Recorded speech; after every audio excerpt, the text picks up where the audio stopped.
So, real talk, you want to start a business or you're already doing your business, and you have that one big question that always comes up. Where do you get money from? How do you raise money? Should you bootstrap? Should you get investors? How do you fund your business to grow? What should you do? Now, we're going to be covering this topic. We're going to tell you exactly how to do it, when to get money, who to, if possible, who to call to make it easy for you.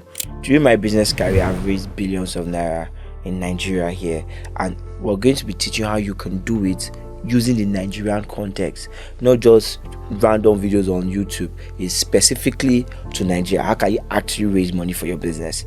And we'll do a whole series on this, and this is one of the first videos. Watch it, check for the other series on investing so you can fully understand how to raise money for your business. But today, now we are talking about bootstrapping. How do you decide if you should bootstrap or you should get investor? Now, before we start even going into it, I want to first explain what bootstrap is in case you're not familiar with it. So bootstrapping is when you use your own money to grow your business. So you use your money, you keep building. When you make profits, you invest your profits, you grow like that till you get to the end. You don't take external debt, equity investor, or anything like that. So you are just consistently reinvesting your own profits. So why investor own is you bring external people to give you money to build your business. So the first question that most people always ask is, you are a first-time founder, right? How should you go about it? What should you do as a first-time founder? Now, if you're a first-time founder, you're just starting a business for the first time, you don't have much experience, you're just starting out, I would definitely recommend against going to raise money at that point. Because a lot of people, they see fundraise like free money. It is not free money. Even if it's equity, it is still not free money. The cost of that money has to be paid back. The person giving you money is giving you money to make profit, to make more money out of what he gives you. So the idea is this: you need to be sure that when you are doing these kind of things that you are able to pay back, because you're not just trying to raise money so you can just move on. If you want your business to last, you probably need to raise money multiple times. So if you start and you are raising money that you're not going to pay back, you are already building a bad reputation for yourself, and it will not allow you to raise more money in the future. Like for me, when I started, the first money I ever raised was like a Millionaire. I paid that back, interest, everything. I got more money, and the last time I raised money was in billions. Currently now, I'm still even working to raise more money, also in billions. So it's when you deliver to the first, you can get the second, you can get the third, and then the money keep increasing. If you want to work with bank, for instance, this is an example. You go to a bank, you want to borrow money, the bank loan you 200k. When the bank loans you 200k, you pay back, they'll probably be willing to loan you 500k. If you pay back that 500k, maybe now they can do 2 million. You pay back 2 million, they keep increasing how much they can loan you, right? So if you don't have the intention of building this relationship, don't start. Now, you're a first-time founder. What are the odds that when you actually collect this money, whichever way it comes from, equity, loan, or whatnot, that you're actually going to pay? The odds are extremely low. In your mind, you think your business idea will make sense. Reality tells a different story. You might be excited and pumped about that your business, especially you think that your idea is the best thing after sliced bread. In reality, it might not play out like that, and you do not want to play with people's money, because sometimes it depends on the kind of investment, the source of the money. It might not be funny. Let me tell you something, it might not be funny. So don't go and do too much. Go and put your leg inside something that you cannot finish. So what do I recommend for first-time founders? As a first-time founders, you have to first start small. Don't start with fundraising. I remember when I started business newly, I told a lot of people that I want to go and be an entrepreneur, I want to start a business. So one day I was reading one of the books I was reading at the time. I was at the restaurant, and this guy came to meet me. Then we used to go to the same church at the time. He met me and he was like, okay, this bright, you think you are so smart, you want to go and start a business? Oh yeah, I'm an investor, I want to invest in your business, pitch me. And I told him that I'm not looking for investors. He was very shocked. He was like, what kind of business? You see, you are so dumb. How would you even say I'm not looking for investor? You are starting a business.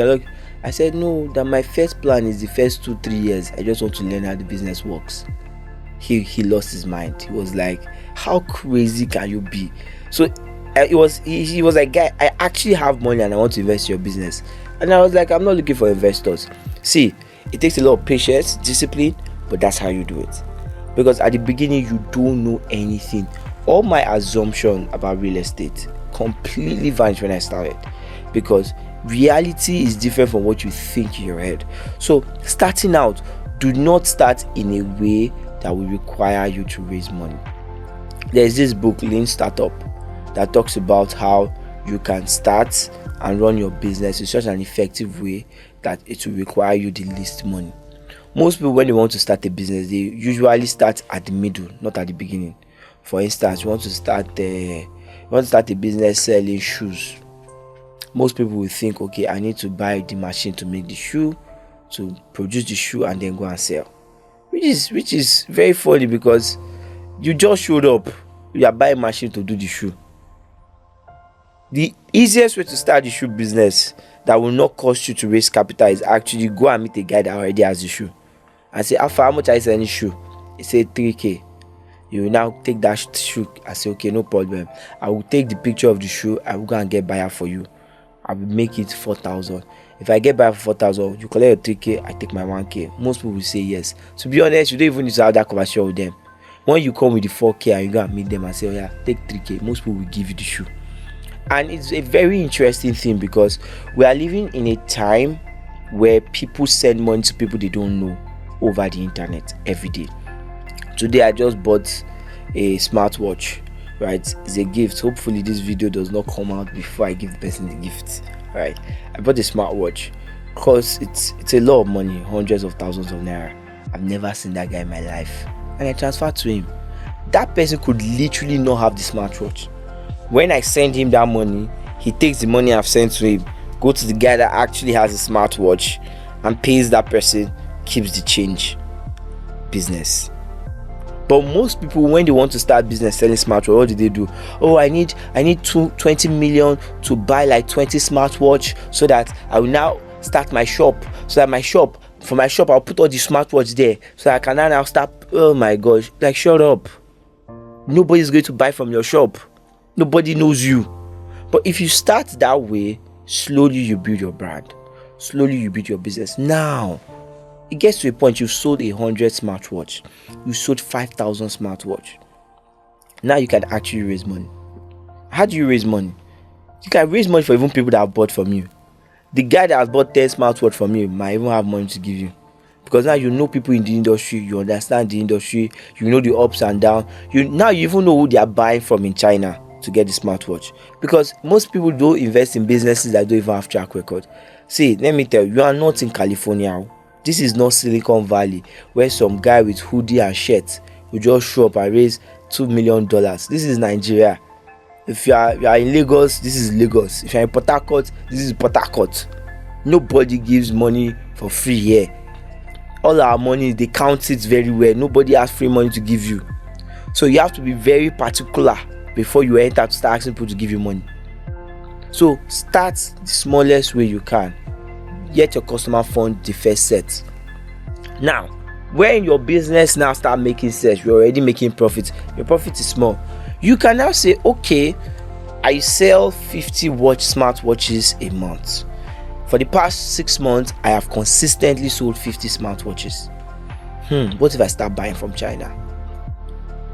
Now, to even start buying from China, you might not even need to bring investor into it. You might ask, your customers might give you the money and say, there's delay for 2 weeks, or there's delay for 1 month. You just gotta get the watch from China, and your China business has started. But that is just an example. But you can now go and meet investors to raise money at this point. So how do you start as a first-time founder? Start small. Do your lean startup model. Start the smallest possible way, and you grow one step at a time. Then when your business is working, you raise money to scale. You don't raise money to start a business. You raise money to scale. Even your brother, your cousin, your uncle will not give you money to start a business. People that love you will not. I've given a lot of people money to start their business. Most people I give money to start their business failed, because the nature of it is that you will fail. Raising money is to scale your business. When you see somebody like me now, if I talk to people about fundraise, in fact right now I'm in the mood of in fact most time I'm just rejecting money. I'm rejecting money, because people want to give people that have money more money. You that don't have money, they will not want to give you, but someone that already has money, everybody wants to give you money. If Dangote say calls me now and I can verify it's Dangote, and Dangote say I'll buy that far, I need 100 million, and I meet him, it's Dangote, I'll arrange 100 million for him. If you reach out to me and say you need 50k, I'll say I'm busy, my bank is not working. How do you believe that for 2 weeks my app is not opening? But to be honest, I actually just tell you no, because me I don't even have time to start telling you the stories, right? So people want to give money to people that are already doing well. So you have to show track record. You have to start first, build that track record before you now say you want to start raising money. So that's how you start as a first-time founder.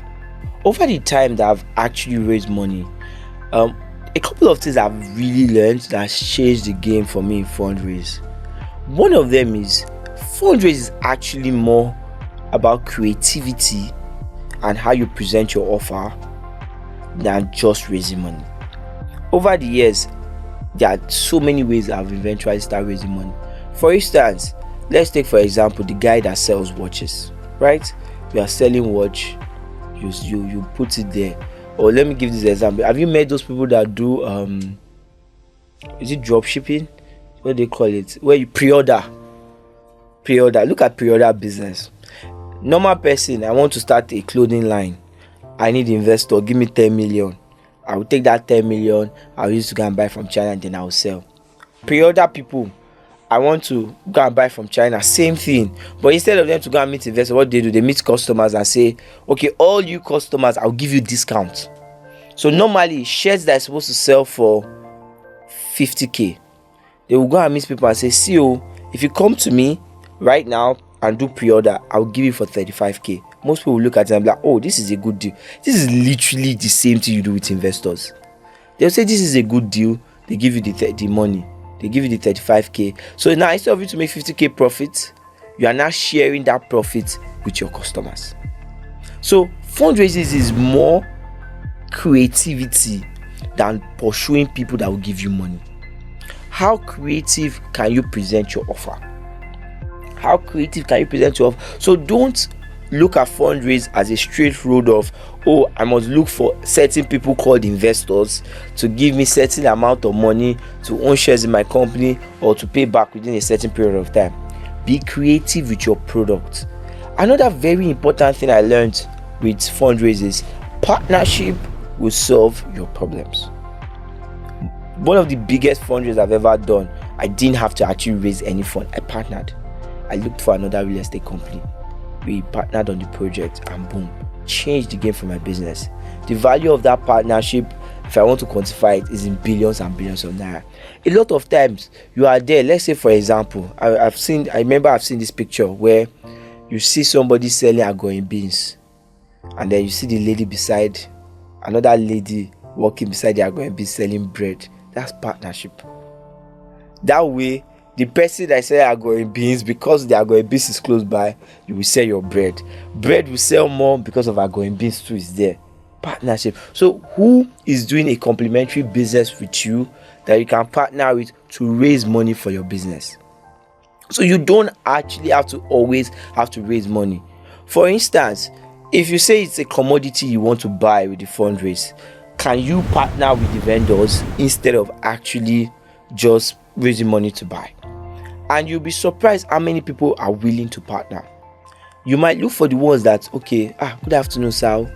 I noticed that you guys have 3 containers of shoes for the past 3 months you've not sold. Sir, how about I write my logo on this container, present it as me. I have 2,000 customers that are looking to buy these shoes. And then you partner with them. Before you know, the value you would have gotten from investor money, you have gotten it through partnership. So you don't necessarily just have to think about investor and fundraising in a straight line thought. Be creative with it. So look for ways you can partner. partner with brand, partner with people, partner with others, partner with, so partnership is up, sideways and down. So partner with people above you, it will help you raise the money you need. Right now our business, we don't have struggle for money. Why? The partnership we build over years are just a lot, that one goes down, the other one is still there, another one goes down, the other one is still there. So use partnership to build your business without heavily relying on fundraise. Now if you've loved this video, you've really gained a lot from this, like, subscribe, follow. There's going to be more, way more coming your way. We're going to be talking deep dive, really deep things about investing for you to be able to actually raise funds, because the goal of this channel is not just to talk, inspire, motivate. We want to build you and teach you. Our entire video on fundraising, you come and comment and say, hey, what's up, I just raised 500 million because of what I watched from this video. I just raised 1 billion because of what I watched from this video. And that's our goal. We are going to cover all of that. Stay tuned. See you on the next time, and bye to OKEREKE.